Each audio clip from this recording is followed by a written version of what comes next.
Medical বোর্ডের সিদ্ধান্তে খালেদা জিয়াকে বিদেশে নেওয়া স্থগিত। যে কোনো সময় দেশে ফিরে নির্বাচনে নেতৃত্ব দেবেন তারেক রহমান। দেশের সর্বনিম্ন তাপমাত্রা তেঁতুলিয়ায়। পেঁয়াজের উচ্চ মূল্য রোধে আমদানির সিদ্ধান্ত।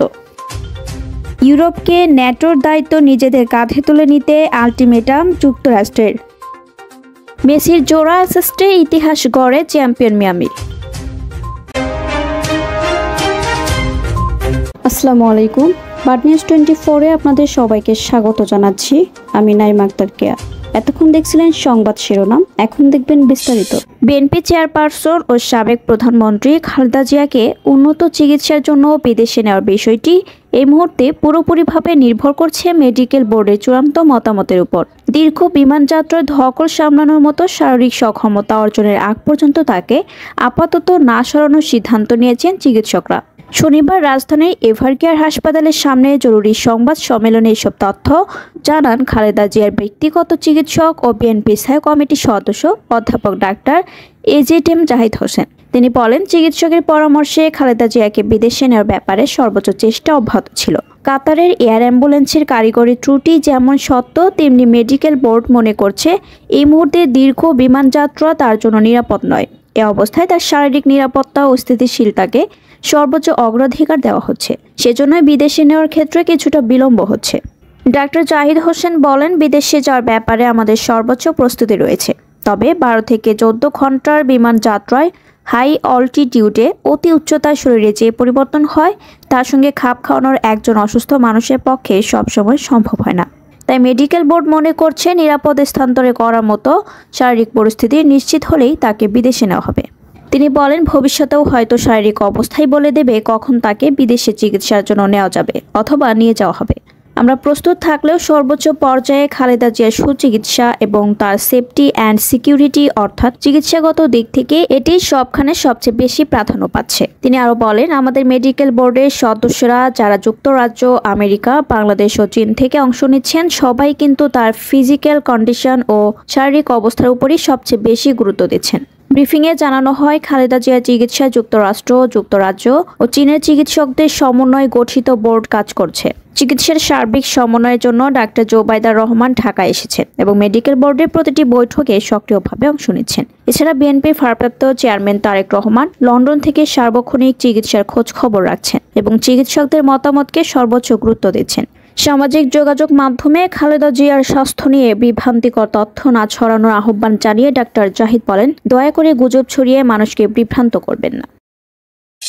বিএনপির ভারপ্রাপ্ত চেয়ারম্যান তারেক রহমানের দেশে ফেরার প্রস্তুতি প্রায় সম্পন্ন বলে জানিয়েছেন দলের স্থায়ী কমিটির সদস্য আমির খসরু মাহমুদ চৌধুরী। শনিবার রাজধানীর বনানীর হোটেলে সারিনায় এক সংবাদ সম্মেলনে তিনি বলেন, তারেক রহমান খুব শীঘ্রই দেশে ফিরবেন এবং ত্রয়োদশ জাতীয় সংসদ নির্বাচনে নেতৃত্ব দেবেন। আমির খসরু বলেন, তারেক রহমান সহসেই দেশে ফিরবেন, সবকিছু প্রস্তুত করা হচ্ছে। তারেক রহমান দেশে ফিরবেন না এটি সঠিক নয় এমন মন্তব্য করে আমির খসরু বলেন, যারা না আসার গুঞ্জন ছড়ায় তারা ছড়াবেই। ডাক্তার জুবাইদা রহমান রাজনীতিতে আসবেন কিনা তা একান্তই তার ব্যক্তিগত সিদ্ধান্ত। বেগম খালেদা জিয়ার স্বাস্থ্যের উপর নির্ভর করছে তার বিদেশে যাত্রা। চিকিৎসকদের সিদ্ধান্তই এখন চূড়ান্ত।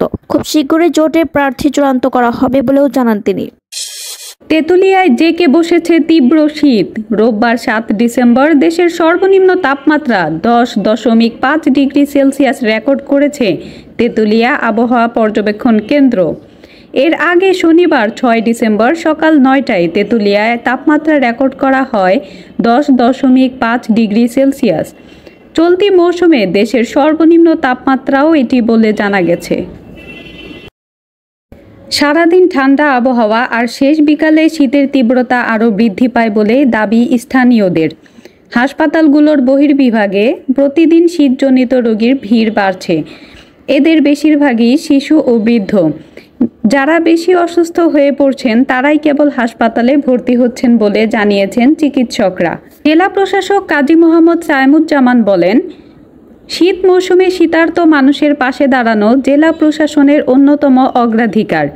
দুর্যোগ ব্যবস্থাপনা অধিদপ্তর থেকে জেলায় শীতবস্ত্র সহায়তার জন্য 30 লাখ টাকা বরাদ্দ পাওয়া গেছে। এর মাধ্যমে ইতোমধ্যে 5টি উপজেলার 43টি ইউনিয়নে 8,640টি কম্বল বিতরণ করা হয়েছে। উচ্চ মূল্যের মধ্যে পেঁয়াজ আমদানির সিদ্ধান্ত নিয়েছে সরকার। আজ রোববার থেকে সীমিত আকারে পেঁয়াজ আমদানির অনুমতি দেওয়া হবে বলে জানিয়েছে কৃষি মন্ত্রণালয়।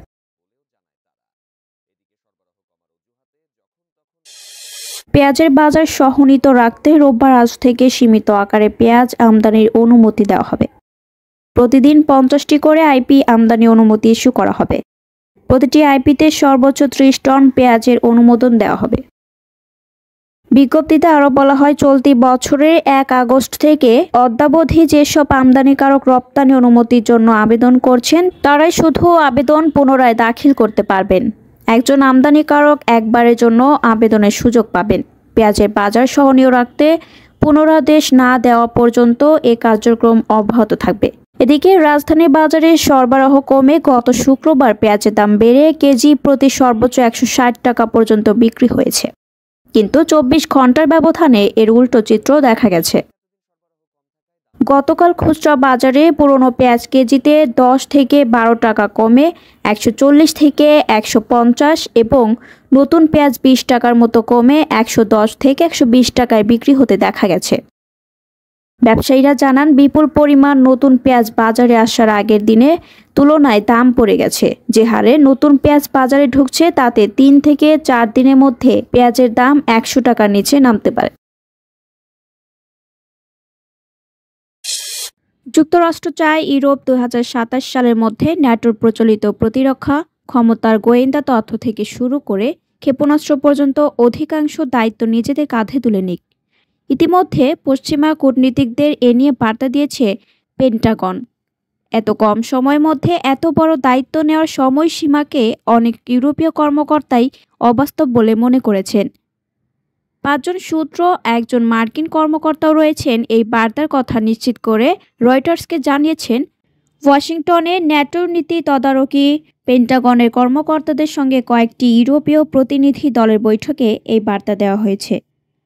ন্যাটোর সম্পূর্ণ দায়িত্ব যুক্তরাষ্ট্র থেকে ইউরোপীয় সদস্যদের কাঁধে সরিয়ে নেওয়া হলে যুক্তরাষ্ট্রের নিজেদের সবচেয়ে গুরুত্বপূর্ণ সামরিক মিত্রদের সঙ্গে কাজ করা পদ্ধতিতে আমূল পরিবর্তন আসবে। বৈঠকে পেন্টাগনের কর্মকর্তারা জানিয়েছেন, 2022 সালে ইউক্রেন যুদ্ধ শুরুর পর থেকে ইউরোপ যে পরিমাণ প্রতিরক্ষা ক্ষমতা বাড়িয়েছে তাতে ওয়াশিংটন এখনও সন্তুষ্ট নয়।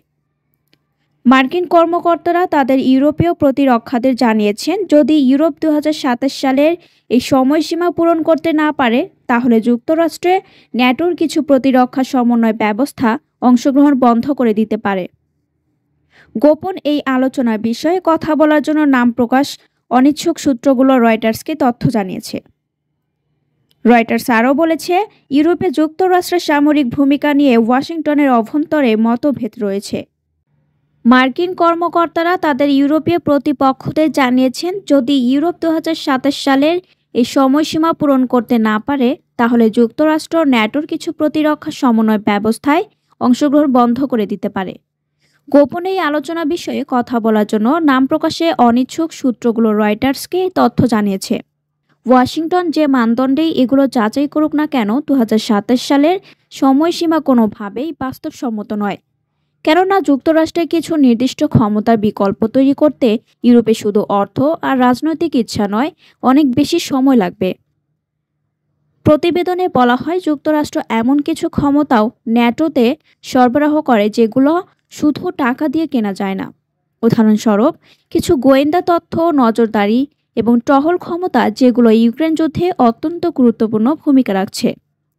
মন্তব্যের জন্য জিজ্ঞাসা করা হলে ন্যাটোর পক্ষ থেকে একজন কর্মকর্তা জানিয়েছেন, ইউরোপীয় মিত্ররা মহাদেশের নিরাপত্তার জন্য আরও বেশি দায়িত্ব নিতে শুরু করেছে। তবে এই কর্মকর্তা 2027 সালের সময়সীমা নিয়ে কোনো মন্তব্য করেনি। ন্যাটোর কর্মকর্তা আরও বলেছেন, ইউরোপীয়রা স্বীকার করেছে যে প্রতিরক্ষায় আরও বেশি বিনিয়োগ করতে হবে এবং প্রচলিত প্রতিরক্ষার দায়িত্ব যুক্তরাষ্ট্রের কাছ থেকে ইউরোপের দিকে সরিয়ে আনতে হবে। রয়টার্স জানিয়েছে, এ বিষয়ে পেন্টাগন এবং হোয়াইট হাউস মন্তব্যের অনুরোধের তাৎক্ষণিক কোনো জবাব দেয়নি। কয়েক বছর আগেও মেজর লিগ সকারে MLS চ্যাম্পিয়ন হবার কথা ভাবতে পারত না ইন্টার মিয়ামির সমর্থকরা। লিওনেল মেসি আসার পর থেকেই তাদের স্বপ্নের পালে হাওয়া লেগেছে। তার ধারাবাহিকতায় এবার ইতিহাস করল ফ্লোরিডার ক্লাবটি। প্রথমবারের মতো জিতল MLS কাপ। শিরোপা জয়ের পথে তার 3-1 গোলে হারিয়েছে ভ্যাঙ্কোভার হোয়াইটক্যাপসকে। এটি মিয়ামির প্রথম লিগ শিরোপা। 2020 সালে যাত্রা শুরু করার পর প্রথমবার চ্যাম্পিয়নদের কাতারে উঠল ডেভিড বেকহামের ক্লাবটি। এই জয়ে ক্লাব ও আন্তর্জাতিক মিলিয়ে মেসির ঝুলিতে যোগ হলো 48তম শিরোপা। একই সঙ্গে MLS কাপের সেরা খেলোয়াড়ও নির্বাচিত হয়েছেন তিনি। এদিনই ক্যারিয়ারের শেষ ম্যাচ খেললেন সার্জিও বুস্কেটস ও জর্দি আলবা। দুই সাবেক বার্সা তারকার বিদায় বরণ হলো শিরোপা উদ্যাপনের মাঝেই। এতক্ষণ আমাদের সাথে থাকার জন্য আপনাদের সবাইকে ধন্যবাদ। পরবর্তী সংবাদ দেখার জন্য আমন্ত্রণ এবং সাবস্ক্রাইব করে বার্ড নিউজের পাশে থাকুন।